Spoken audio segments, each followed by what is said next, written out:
purpose of this video is to present to you the many ways the wreck dozers contribute to working a wreck. This wreck had 3 units derailed with 1 overturned. It also had wheat, vegetable oil and lumber, amongst other commodities in its consist.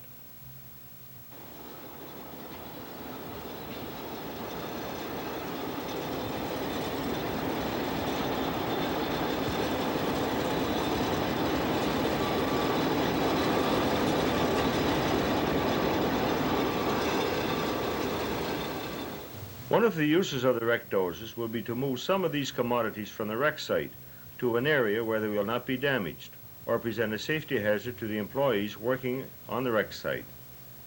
Here a dozer is moving an undamaged bundle of lumber from a bulkhead flat to an area away from the wreck site.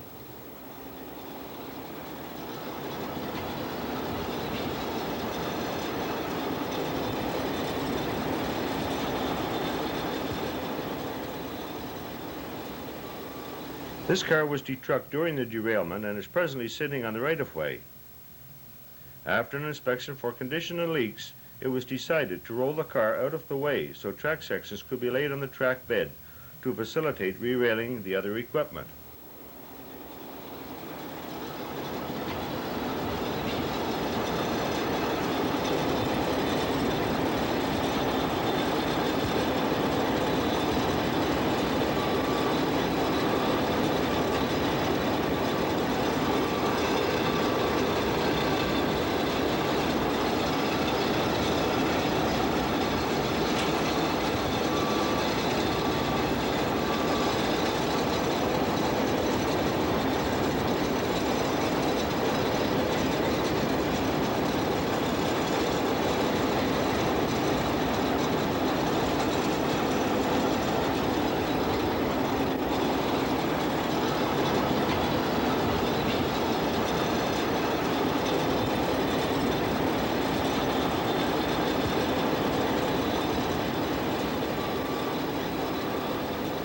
These 2 locomotives remained coupled during the derailment, and the stress on the couplers would not allow the pins to be lifted for uncoupling.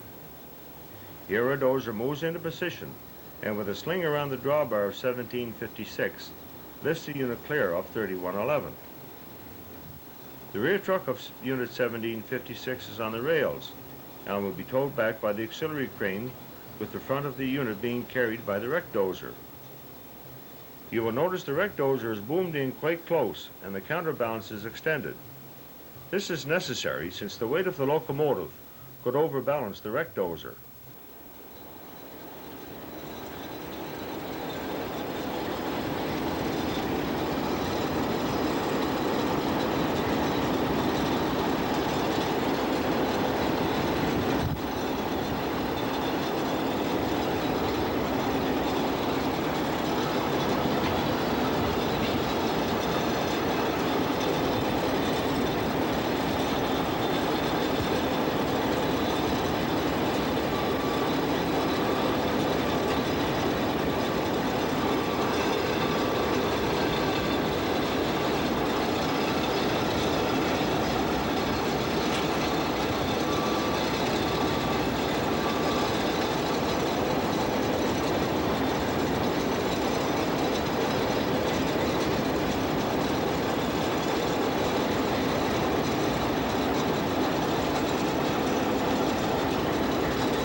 Also, due to the extremely cold weather, the dozer operator has to be very careful of all his moves.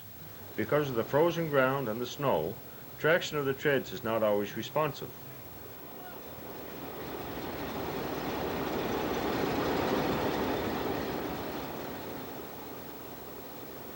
With the front end of the locomotive carried by the dozer, the auxiliary can pull the unit back until the front truck is over the rails.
With the locomotive positioned over the rail, the dozer lowers the locomotive.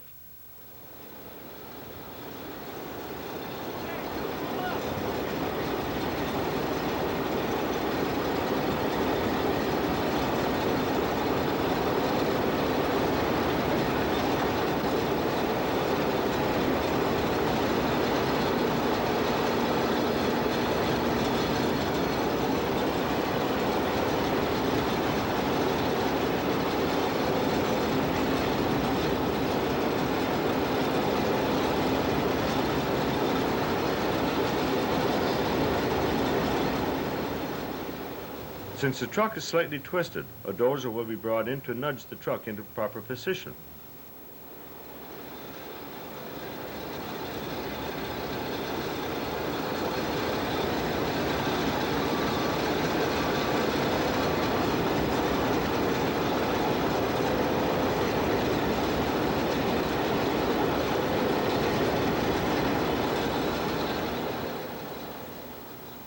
Also, the track panel must be moved slightly, and this is also done by the wreck dozer.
Unit 3111 was about 1 unit length from the end of the track and had to be winched back so the auxiliary crane could get a lift on it so rerailing could take place.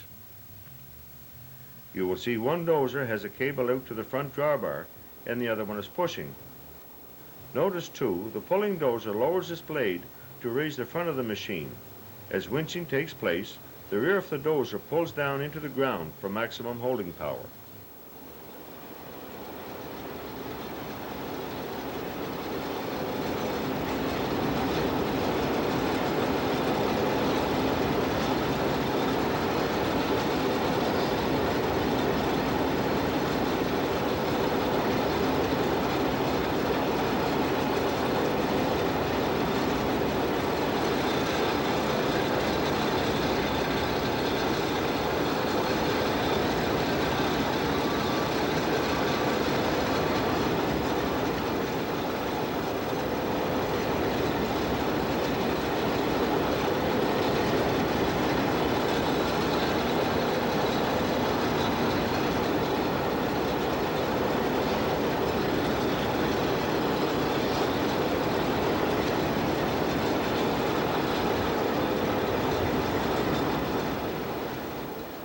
Notice here the operator is preparing for the pull by lowering the blade and raising the front of the dozer.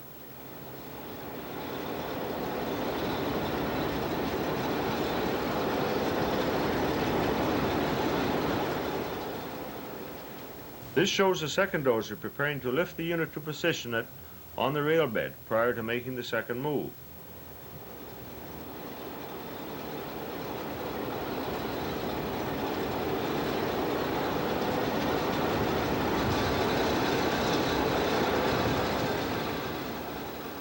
The unit is lifted. Note the elevation of the dozer boom. This gives the greatest lifting advantage as the unit weight is very close to the boom.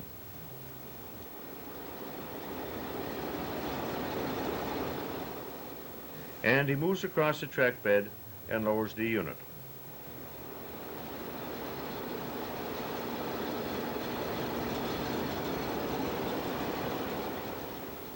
This shows the dozer after it has taken a pull. Notice how the rear of the machine has pulled itself down for the greatest pulling effort without slipping.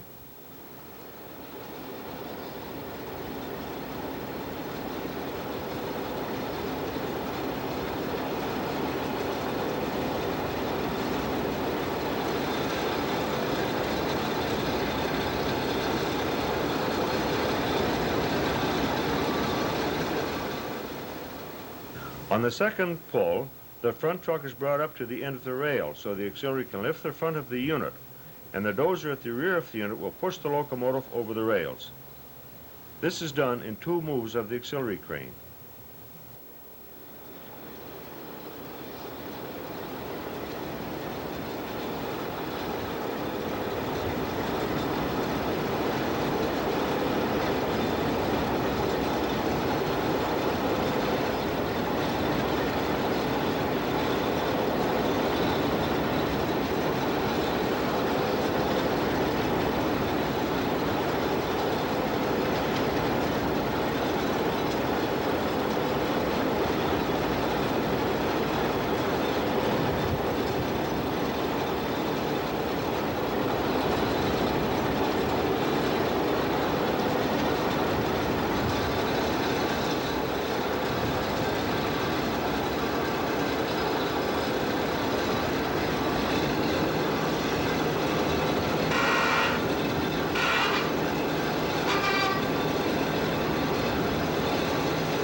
This car was also left without trucks after the derailment.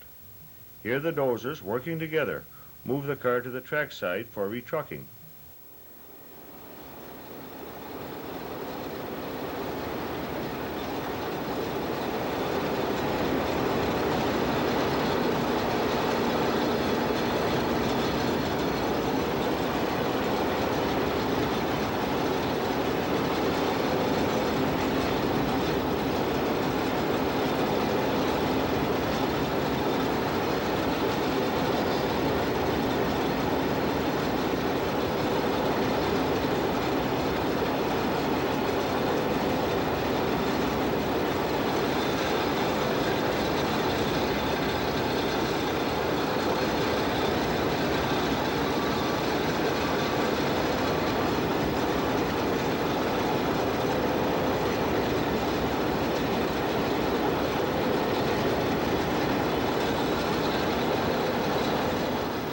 In order to get it parallel with the track, one dozer pushes while the other holds the opposite end from moving.